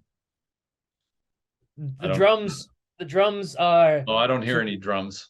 Oh, you can't hear any drums? There's no sound on this? Okay, well, this has the taiko drums. Okay. On it, right? And drama. The music creates the drama. Right. Well, I think the drums need to match the speed. Sure.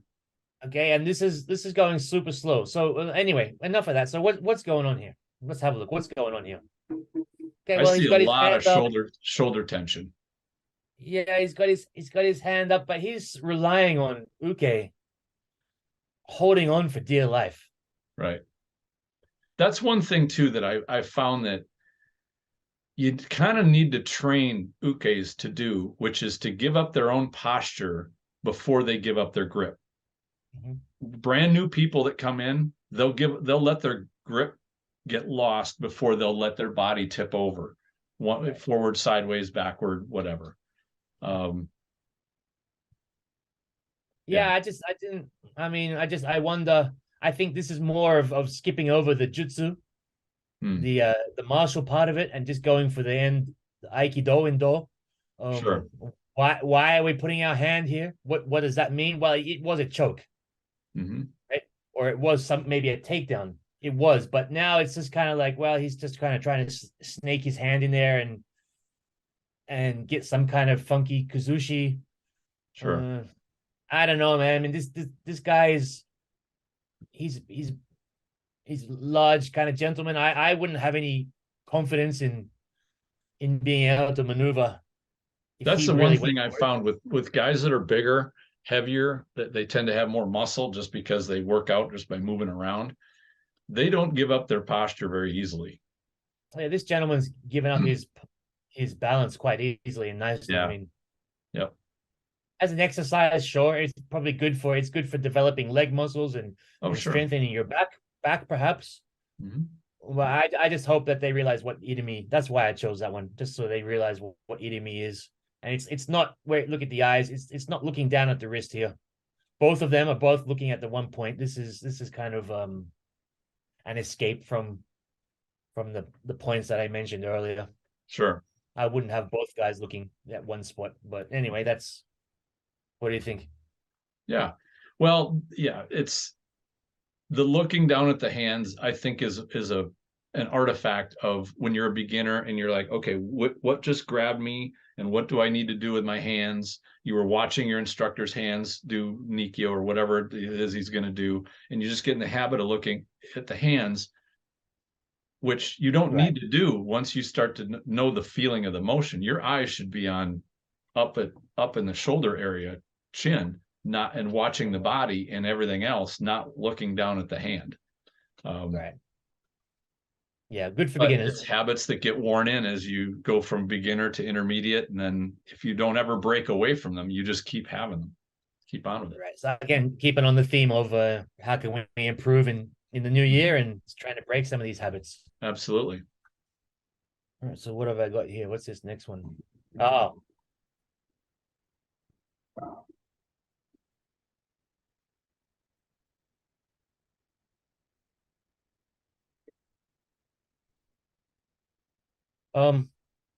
I think he's one of your fellow countrymen from memory. I don't know who this is, and it's not really a thing on him, but it's more of just like this trying to. I personally would never try to muscle somebody whose hand is all the way up here. Yeah, there seems to be a lot of muscle in this one. Why are we taking them to the ground? That's the question. Why are we taking them? See, he wants to go down here. Right. Okay, and that's fine. This is a valid technique, but we have to understand why would we do that? And the reason we would do that is because Uke is supposed to chop hard right through you. Okay, and as we've taken him down, see, there's no hard chop. He stops here. Is it a chop that he's doing, or is it a showman, right? Well, it was a grab, and then he releases the grab at the top. Okay, so in that case, then you don't just, if someone's broken the grip, you don't just leave your hand up there, right? You need to give them feedback, and that feedback is, oh, what are you doing? Sure. Get your hand out of there, and as they get your hand out of there, you take them to the ground. To me, I'm seeing a disconnect between Nage's lower body and his upper body, and you can see it with what's about to happen right here. See his head and his shoulder turn. His hips are facing one way, and now his shoulders are starting to face another way. Like his rotation is not in sync. I mean, this is a very this is a style of Aikido that's really popular right now. It has been for what is it? I suppose this is kind of like the Shibata style, I suppose. those kind of guys. I mean, Chiba was a legitimate, badass, of Oh, course. definitely. Yeah. But yeah, I I mean, also have a look noticed right there, actually go back a Uke. couple of frames right there. See the gap between Nage and Uke? That 4 to 5 inches makes it so that he has to use his shoulders to connect. I've found that the closer you get, like if you have your gi right up against his gi, like front to back, when you turn, your hands can be really light. It takes a lot of the tension out of the shoulders. Yeah, that's valid. And being efficient in your Right. technique. I don't And look at understand. how his feet have turned. Like his right leg is coming behind, all the way behind and around where Uke's around to his left. So he's like almost spun from his feet to his shoulders. I guess this mostly just comes from, okay, maybe not being aware that you can be taken down, Mm-hmm. that Uke could spin around and clock you. Right. I don't know. Yeah, and I've seen videos too where Uke gets taken all the way down to the ground, and then Nage lifts him back up off the ground in order to do a Rimi. And I think right. Yeah. We talked about that. Yeah, that's a lot of work. If you're going to throw somebody to the ground, why lift them back up again to throw them back down again? Like I said, dude, you're 6'4". I'm 5'9". I have zero confidence that I would be able to do that to you. Yeah. I don't care how much wrestling I have or whatever. I would not be able to do that to anyone who knows that. So anyway, that's just me. And like I said, we're not having a go at this particular gentleman. It's just what I see. Sure. This one.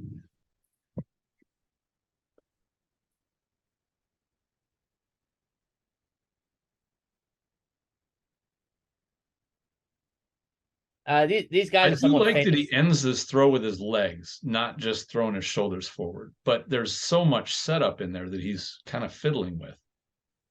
These guys are famous, the Singaporean guys. Okay. For being more concerned with how it looks. Okay. Okay. Yeah. Okay. Go back a couple frames right there. See his elbow right next to the guy's next to Nage's chin, even with a hand on it. That's closer than I like an elbow to be to my face, because elbows are powerful enough that they don't go through hands they go through hands very easily. Right. I guess I chose this one mostly because here you have him right here. If that was me, I'd just go straight down. Oh yeah, absolutely. Just crush. Instead, he kind of brings him back and throws him outwards and longwards. Mm-hmm. Which is more dramatic. Yeah, it's more dramatic looking to see that horizontal throw. Whilst kind of looking away. Mm-hmm. So, yeah, I mean, he's certainly not one of the worst offenders when it comes to looking away. No, definitely not. I mean, his techniques there. I mean, they're beautiful techniques, but I mean, it's again the same. Mm-hmm. Probably not a good example. There would have been a reason. Another. That was it's mostly just the eyes I felt on this young man. Mm-hmm. But anyway, moving on. Yeah, we can do a couple more. Yeah. What about okay? Let's a couple more. Let me find some of the bigger culprits here. What do we got?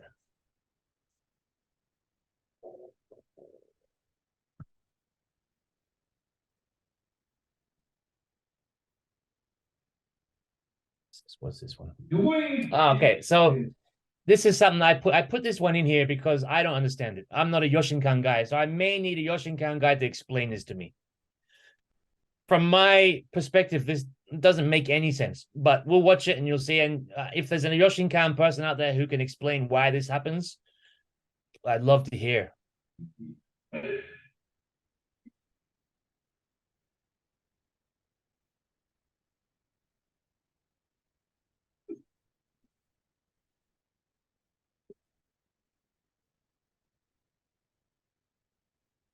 I mean, I personally don't understand this. It seems to me that he's saying, I think this guy's pretty famous too. I'm not sure who it is, but I think he might be one of the higher ranking guys in Yoshinkan.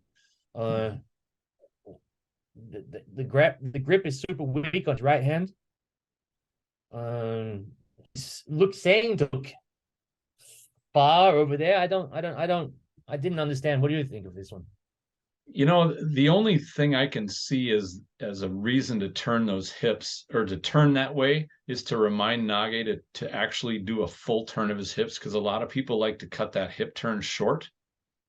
And when they cut it short, they lose connection to uke. But I agree with you. I think turning and looking away and then stepping away right here, if you just as a freezer here, uke's behind Nage and Nage put him there.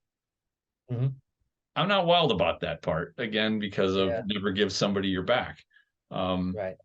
It could be that you're looking for a multiple attackers. There might be another opponent there, Right. but if there is multiple opponents, I would probably want to put this guy in between me and the other opponent. Right. As opposed to, Probably exactly. wouldn't. And then you have a look at, and I apologize to all the Yoshinkan people. I might get in trouble because he's a senior guy, but he seems to, he's maybe looks 80-20. He's balanced his feet. It seems to be very much on his left foot. Which leaves yourself really open to any kind of attack from Uke right here.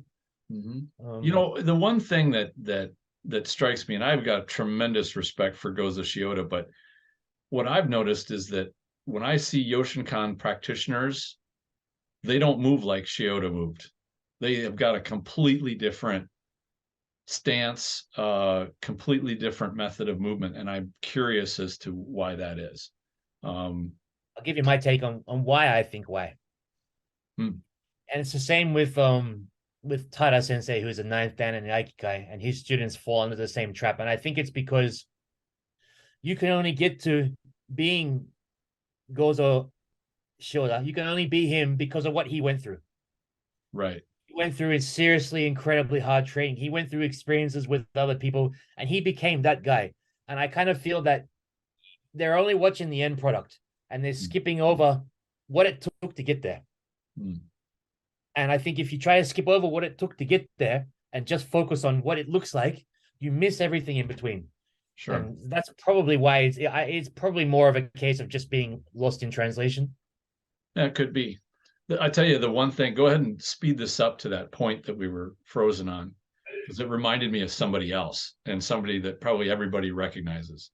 Right there. Or do it, from the other side. Do it on the next rep.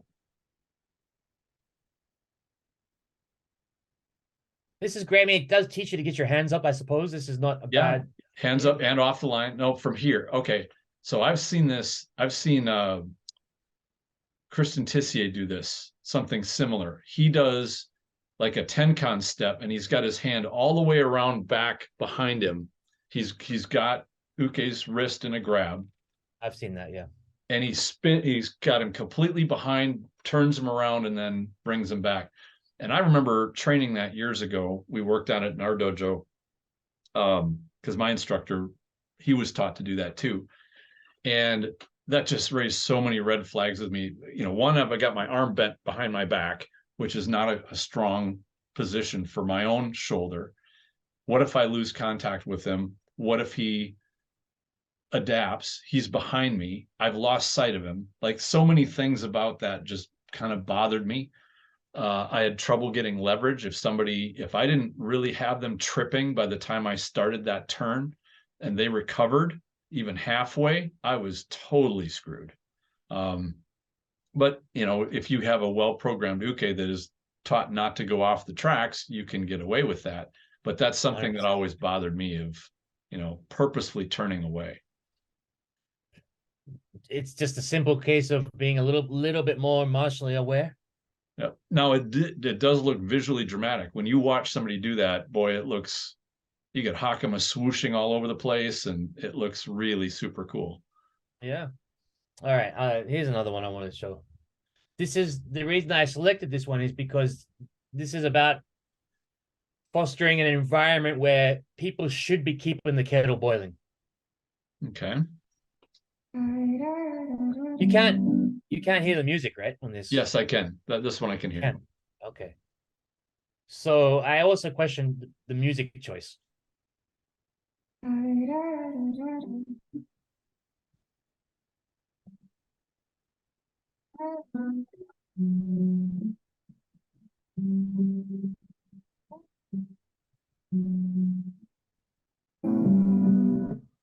okay,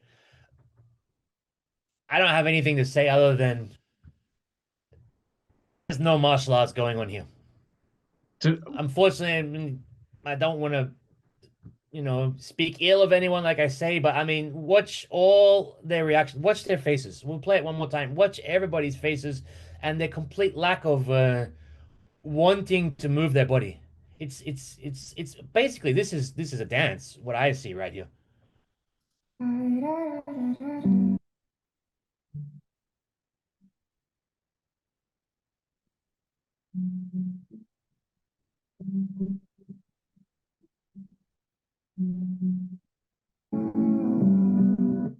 These are high Dan grades.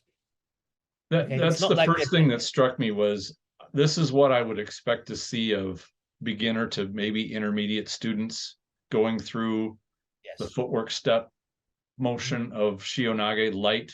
So they're not cranking anybody's shoulder. They're allowing uke the chance to do their ukemi, because this is a pretty advanced ukemi. So if they're getting used to it, they should be going slow and smooth so nobody gets hurt. But yeah, I would expect to see a little, and there's some smaller technical issues that stand out to me. One is right here, right there. Why can you just pull the guy's hand off your wrist and set it before you start the motion? This might be, I believe this is the Key Society. I believe it might be, or Takemusu Aikido, maybe. I'm not sure, but again, it could be a style thing. It might be that this particular style Aikido is. That's the second one. He brings his hand way up over behind his head. That could be very easily reversed. Here, as you watch Nage's right hand, you can watch the wrist break as she goes up, which is a very weak position. Well, I mean, you got Uke here she's looking at Nage. It's right. Good eye contact. And there's no balance. There's no balance taking there yet. There's no kazushi. She's got her left hand up here. And she's looking. So that's actually pretty somewhat, maybe it's apart from her feet being shoulder width and not in any kind of stance. She's kind of suggesting, hey, I can slap you in the face here. But it's actually not that. It's actually just that they're trying to both look beautiful, I suppose. And I mean, it's really great that women. And again, hands straight over the top of her head. That could be reversed very easily. And I would personally hope that, I mean, this young man looks like he could go. He's young. He looks fit. Definitely. I would hope that they could put the kettle on and boil their tea a little bit more. Yeah. He's got beautiful kemi though. Yeah, definitely. It could just be. It could, like I said, it could be the style. Yeah, let's do one more. One more. What do we got here then? I'm sure we could do this most of the for another hour or two. Yeah, well, we won't bore everybody with them, but there was one particular one that I'm looking for here. All right, we'll go on to the theme of since you were just talking about Christian Tissier. I'm not sure who this guy is, but he does remind me a lot of Tissier Sensei. And I'll say of Tissier, nobody puts on a better demo than him. I mean, his stuff is just amazing. So I mean, the name of the video is Goffin, so that could be his name. I'm not sure. I just this is the one you were talking about. Yeah. Yep. I think the one you were talking about was this one. Yes. Yeah, he turns all the way around away from that hand behind his back. There. Yeah, that's the one. I mean, it looks like a mean kotegash, but it's the end product, right? It's not. I would question this next technique. This is what I looked at when I saw this, and I was like, okay, why would this happen? Uke is coming all the way around in a big circle. This sensei and Nage's letting him. Yeah, with his very wide stance. There's Ashibarai right there. That's a nice foot sweep. Eyes completely. I don't know. Maybe this is peripheral vision, perhaps. But I mean, right there you can see the right hand of Uke. That's a pin onto the hips. Right. Pin that guy's hand on his hips, or pull, do something, give him some kind of feedback so that he's got something to play with. Yep. It also could be that perhaps because he's showing the technique to the class, it's there's not really much you could do, but.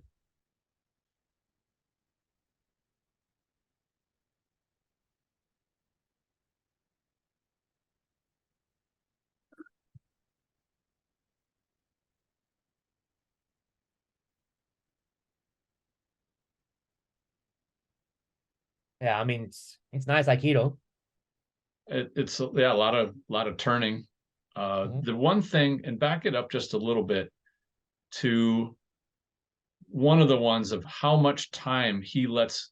Firstly, he lets Uke come around behind him, and I was trained this as well, but he's standing there as Uke finishes his turn and comes in behind. All Uke would have to do is, instead of grabbing the wrists, he would grab him around the waist and he's done. It's over. Bear hug him. Yeah, bear body hug lock, him. and he's toast. So the Especially solution. with the, go on. Go ahead and back it up just a bit. Right here is you lead him around as he starts coming. You cut hard under his arm and get out from in front of him, because you can't be waiting when he comes around that corner. No. You can't be in front of him anymore. It's kind of a high risk move to let him come around you, but sometimes, real world, you find somebody's coming around you, but you've got to cut out of there. Right. I think staying there is dangerous. Can we do one more? Yeah. Let's do one Last more. one. I just really want to find it because it was the one I wanted to show the most. I apologize. I just got to find it. Make these bigger so I can see them. I'm using these as tools to improve myself, by the way. I'm not keeping them just to say, hey, always it's not that good to look around and see what's going on. And I really like finding good habits, that because there are stuff that people do in these that is very good. This is the one. And now this is most likely because it's in Japan, where we have zero threat of any kind of violence here in Japan. In Australia, and especially in my home state of Queensland, there's been a spate of home break-ins with knives. It seems like every other week we're having home break. Just the other day, a young woman who was 41 got stabbed to death on a random home break-in.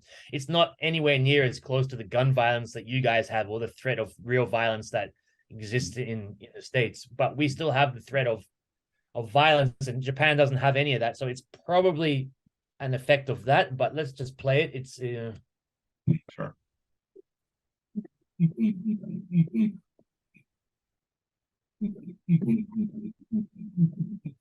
Is this the same gentleman we just? It might be the same guy we just looked at, the Yoshinkan guy. That could be. Just kill this sound. I'm looking more at Uke on this one more than Nage. You learn a lot by watching Uke, for sure.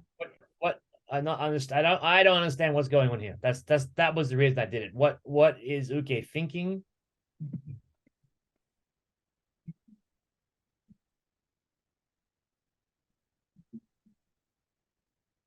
When you have someone in the back of the collar, like you said, it's for a reason. It's for a follow-up. Right. You pull them down. Now, probably this is for some kind of demonstration or whatever, but you cannot react the way that Uke has reacted here. This is it's comical. I wonder if, and having contemplated this for a long time, we teach Nage to finish. How often do we teach Uke how to finish the attack that they're supposed to be doing? Yeah, good. I don't think we do. Yeah. We okay, grab a wrist, grab a gi, throw a punch, and then just stop doing, and then you let Nage do their thing. Like this is a great way to integrate our 3 steps of training. Right. Take it up a level, right? So here, for the first step of the Aikido training that we talked about, the Kata Geiko, okay, maybe I still would never react like that, ever. But, okay, fine. He's done it. That's fine. The next reaction would be, okay, we need a little bit of pressure, and that would be to pull as he You know, it's turns. And funny because right there a moment ago, he raised his arms and I thought, oh, this is great because now if he turns, his head's protected.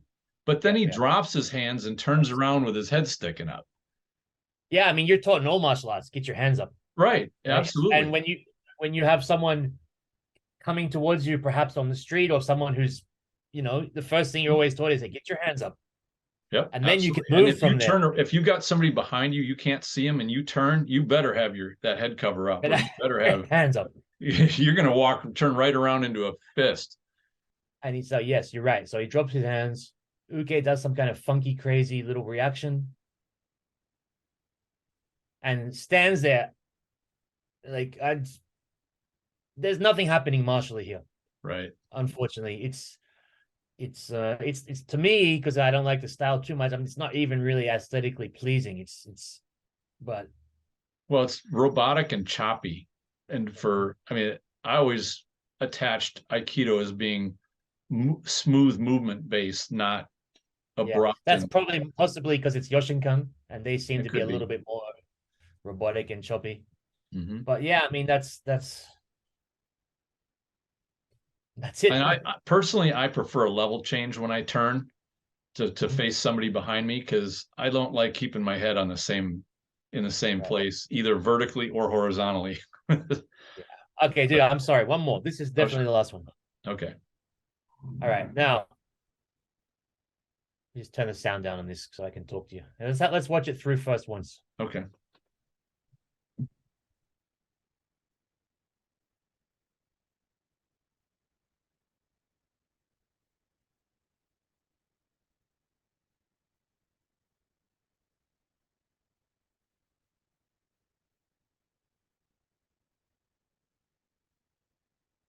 There it is, the pick them up off the ground. Yokota Sensei is the only teacher I've ever come across in all of Aikido that teaches this knee. Hey, that's not a bad thing. That's pretty good. Mm-hmm. Just take him straight down. Yep. Why drag him all the way over here? I didn't get it. And then why all the effort to try and throw him at the end? Like, you have a look here. The knee is actually, it's a decent, I mean, the knee could be better. He needs to drill kneeing people a little bit better, but hey, whatever. He's putting it in great. Mm-hmm. Why all this at the end? He's also a tall guy, and I can relate to this. Okay. It's easy to, when you want to throw, to bend over. You keep your hips high and you bend your body over.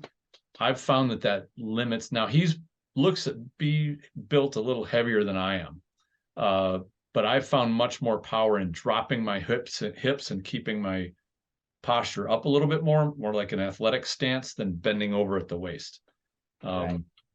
And if somebody holds onto you when you bend over at the waist, you're going down. Right. So how can we improve this? Like, we're talking the theme of improving our training. Okay, well, there's not really much we can do here. Sure, he brings him down. I would ask Uke to stand up here, or maybe check to help me grab a leg. Mm-hmm. At least stand up. At least try as Uke to try and regain your balance. And as you stand up and regain your balance, probably you can. And I found something that actually helps with the responsiveness. Because look, once he gets him on all fours here, it looks like Nage is keeping pressure down on his shoulders. Well, if Uke's on all fours and you've got pressure down on him, he's not going to want to stand up because he's got your weight. Right. But if you suddenly let the pressure up, then he sometimes will want to come back up. So you're inviting him by letting the pressure up. Right. And I guess as far as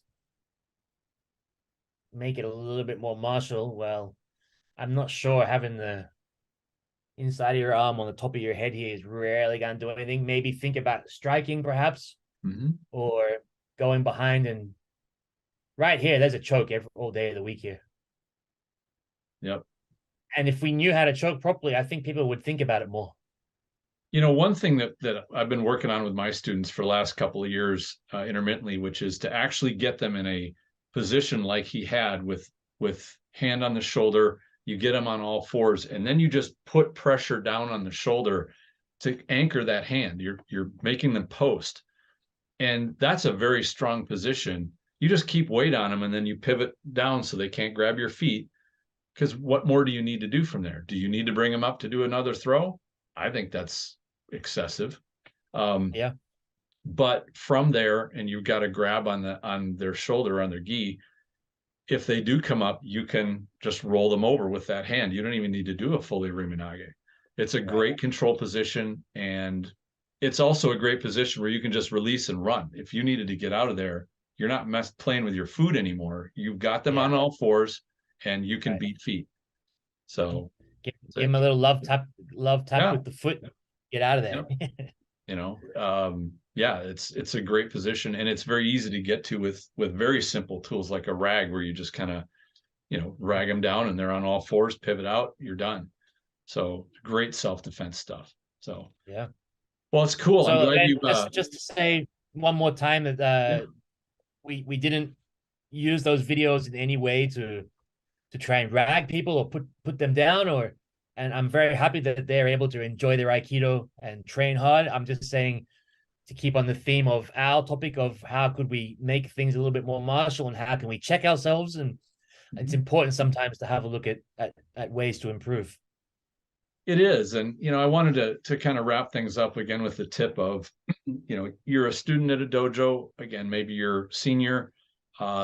If you're interested in pursuing bringing a little more martial aspect of your Aikido, mention it to your instructors, mention it to your other seniors.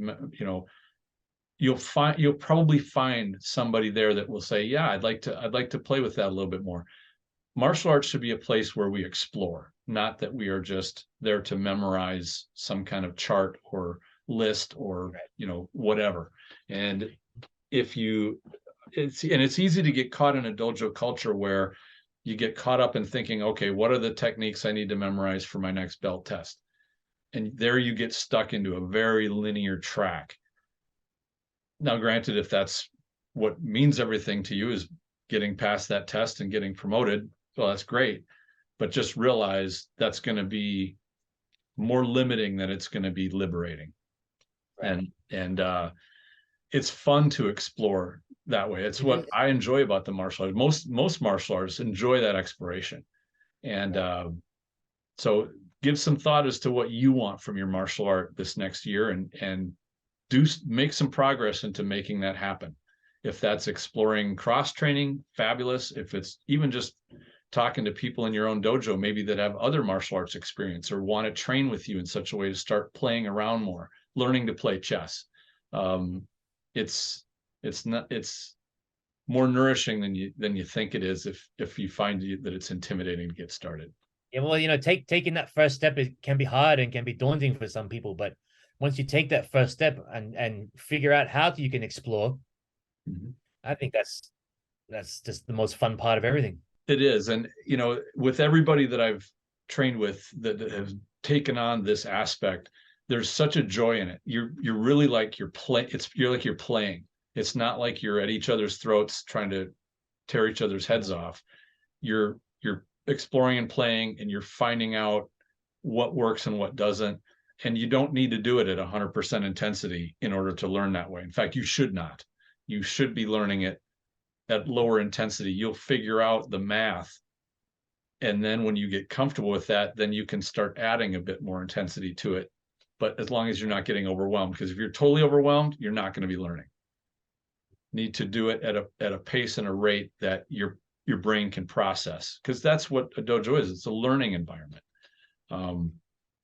Yeah. Well, this is not a new thing either. I mean, correct me if I'm wrong, but I believe Aikido might be one of the only martial arts that doesn't do it. I know in wrestling, in jiu-jitsu, in karate, we did do all that stuff you just talked about. Right. And so it's not like we're reinventing the wheel and trying to make martial arts different. It's just trying to make Aikido a little bit more like the other ones.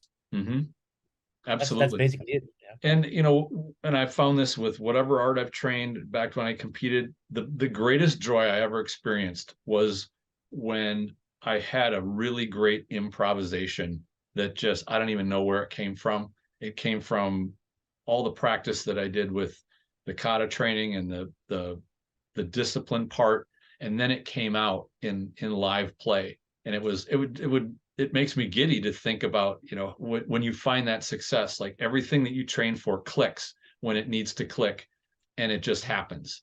And that is so much more enjoyable than just memorizing katas and patterns, and that's the boring stuff. Like, don't let your training just be nothing but the boring stuff. That happened to me after 5 years away from Aikido. Right? I took 5 years off to focus on my pro wrestling and catch wrestling. And then when I came back, within like about 6 months, the penny kind of just dropped. And exactly what you just said. And I still wonder if that's because I had to leave and come back could be for the penny to drop. I wonder what would have happened if I'd stayed and just done that Aikido for 5 years. I'll never know. I don't want to know. But Well, and martial arts to me should be a joy. It is a joy for me to train it, to teach it, to learn it.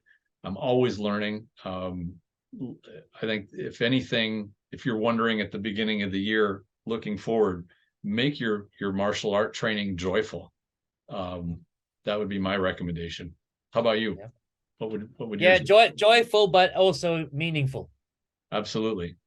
Not having empty techniques, empty waza. Our techniques must mean something.